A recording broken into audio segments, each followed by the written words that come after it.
The way we consume and share news today, it is largely rooted in social media outlets, a reason why it's crucial to look at what's being discussed online. For the hottest issues and trends, we're joined by Erica. Good morning. Good morning. Happy brand new week. It's a Monday. Happy Monday. Yeah. I think a lot of people are back from their summer holidays. There were so many cars on the road. I mean, obviously, that's a given. On a Monday. Yeah, on a Monday, but more than usual. All right. For our local listeners, let that be an advisory. Have a little bit of a wider window to get to work this morning. Good advice. Because I was thinking over the weekend, it was less crowded in department stores and places I was visiting. I thought, ooh, this is nice. And I did a double take and thought, okay, maybe not permanent. Anyway, let's jump into our social media minute portion of the day. Now, whether this is voluntary or slightly forced by the banks, we can take this apart, but at least they're being offered this option to do financial independence, retire early. Yeah. Young bankers are being given an option to retire early. That's right. The number of young bankers opting to, retire early is, the number is increasing. Exactly. And the age itself is decreasing. They're getting younger and younger. How young? Yeah, those in their late 30s are now choosing to retire early. Market watchers attribute this latest trend to a surge in banks' profits, which have led to favorable early retirement terms. There's also a growing inclination among individuals to sort of make that decision quick and then move on with the next phase of their lives. According to financial sources, Shinhan Bank started early retirement applications over the weekend, and it's going to continue to do so until the early part of this week. I mean, isn't the saying adapt or die? And frankly speaking, the trend pre-existed banks choosing to give this option to young bankers. Yep. I mean, the idea of not one job being my permanent fixture for the rest of my life. I think that's pretty common amongst the younger generation. Absolutely. So who is eligible to apply for early retirement? Can I start working there and then just retire? Because this is a hefty sum they're getting paid. Yeah, so eligibility is given to those who were born before 1983. So 1983 is the cutoff age. People who have worked for 15 years, basically. The youngest eligible age to apply for retirement, therefore, is 39.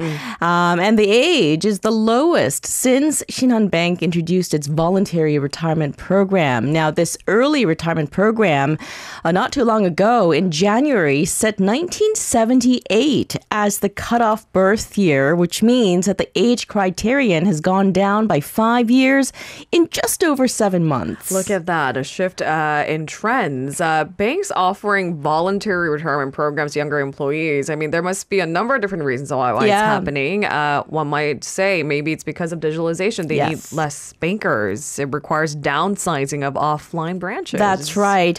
An increasing tendency among employees to opt for retirement also plays a part. Favorable retirement terms, of course, driven by, like we mentioned before, the record high profits of commercial banks, are also believed to influence these younger employees, to leave. Okay, let's be honest. The reason why this caught everyone's attention on social media is because there's kind of this reputation. Bankers get paid a lot. Yeah. So we're wondering, how great is this retirement package? Well, those choosing to retire early will receive a special retirement package ranging from 9 to 36 months of their average monthly wage, of course, depending on their years of service and rank. Let me give you an example. Last month, retirees from Hana Bank received a severance pay with a minimum equivalent to 24 months of their salary. Those born between 1968 and 1971 were granted additional funds, apparently, for things like medical fees, school expenses for their children, and these are just some of them. Let's throw some numbers here. How much is the average retirement grant for these major commercial banks? Yeah, so according to the Financial Service Commission, the average was 540 million won, roughly 402,500 US dollars per person last year. This is a 30 million won or $22,400 increase compared to the year 2021.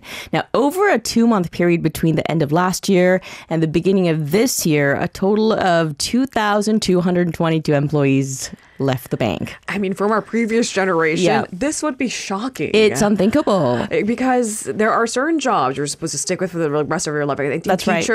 teaching professions are one Yes. of them. Banker was definitely one of them. It's a sturdy job. It pays It's a stable well. job, yeah. But no, Not anymore. times have changed. Yes, that's right. All right, there you have it. Lucky bankers. On to our second story of the day. Now, when foreign visitors visit, well, any country, let's be honest, I think more of us are inclined to look for the local, Yeah. well, the authentic local experience. Now, Yes. depending on which age group you're part of, what you like, that local experience may vary. It's no longer just about the palaces. It's about photo booths. Correct. We're living in the age where social media is just, everything, Instagram, TikTok, you name it. And there is a growing desire among foreign visitors to Korea to immerse themselves in authentic Korean experiences. But like you said, authentic is such a subjective term, right? So basically they're looking for experiences beyond the usual touristy hotspots like palaces and what else is there? Museums and like folk villages and things like that. Usually it Yeah. requires hanok tours Yeah. and having traditional food and like course menus and whatnot. That's kind of authentic, but it doesn't have to just do with history. It could be just about what's hot in a modern. Correct. They basically want to do what ordinary Koreans like to do. Ordinary young Koreans Yes. like to do. Good point. The trend has prompted the tourism industry to swiftly adapt as well because, again, adapt or die. You got to stay relevant. So exactly what kind of authentic experiences are, foreign visitors or maybe younger foreign visitors to Korea looking for? Well, one tour company has, for example, introduced, services like photo shoots at popular local photo studios. They've also expanded Korean food options for, room service, in-room service, inbound travel platform Create Trip, for example. They have signed an exclusive contract with one famous local photo studio at the end of last month. Glad Hotel has been getting rave reviews from visitors after it installed an instant photo booth in the hotel lobby, 인생네컷 photo booths. Another interesting trend is the popularity of uniform, like school uniform rental services. Young people have been wearing these to visit amusement parks, taking a lot of photos. And the school uniform service available on the travel e-commerce platform Klook has even earned the distinction of being one of its best products. No. Yeah. People love it. It's such a simple idea, and you might think it's brand new, but think like My Sassy Girl from years ago. Yeah. Don't the lead characters wear the school my uniforms goodness. and like they do something. I don't remember what it was, but there you go. And apparently it's so vintage that it's in again. Yeah.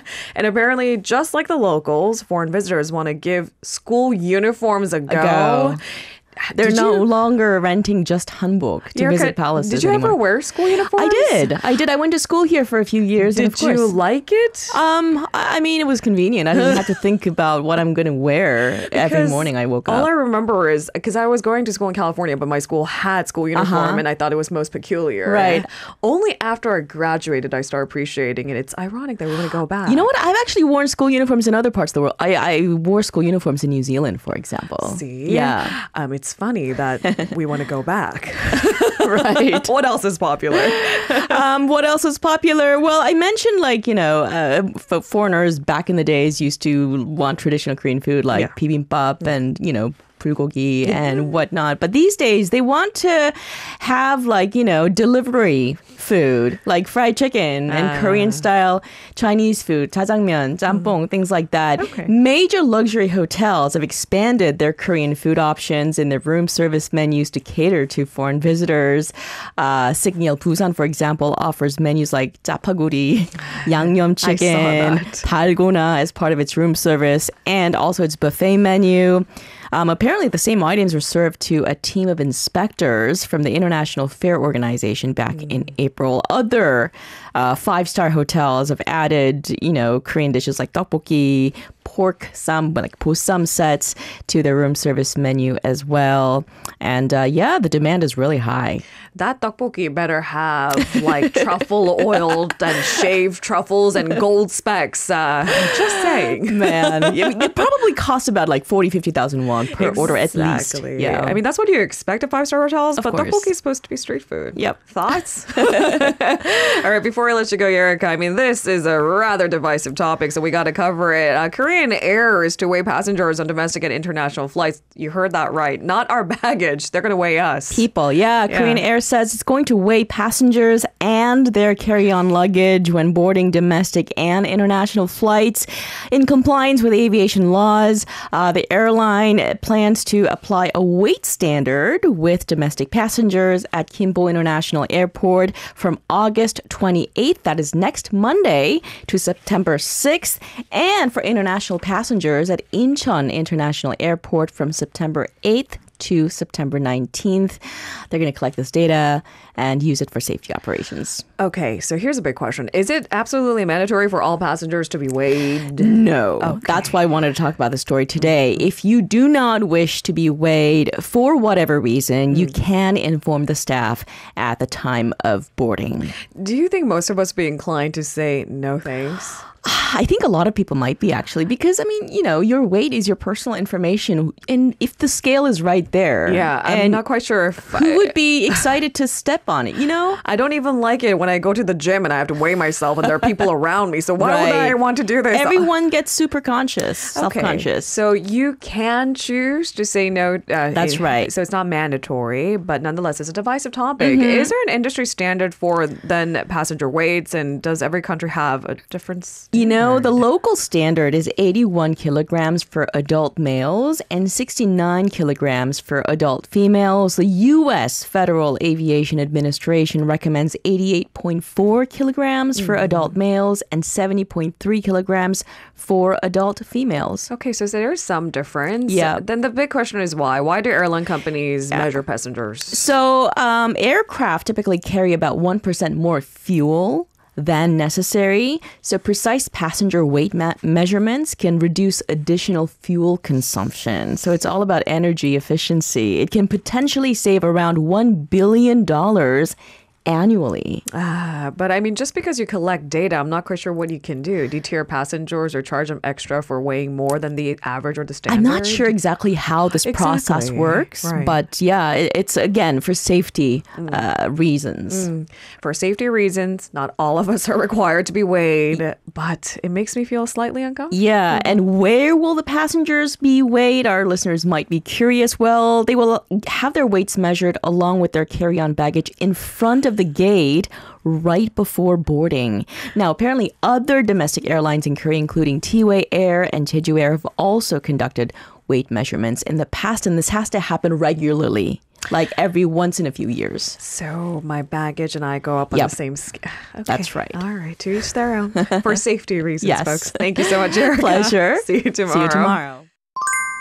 If you're listening to our program using the podcast service, just a reminder that we do go live Monday through Friday, 7 a.m. Korea Standard Time. So tune in and help us make the show more informative by giving us your input. See you bright and early on Good Morning Seoul.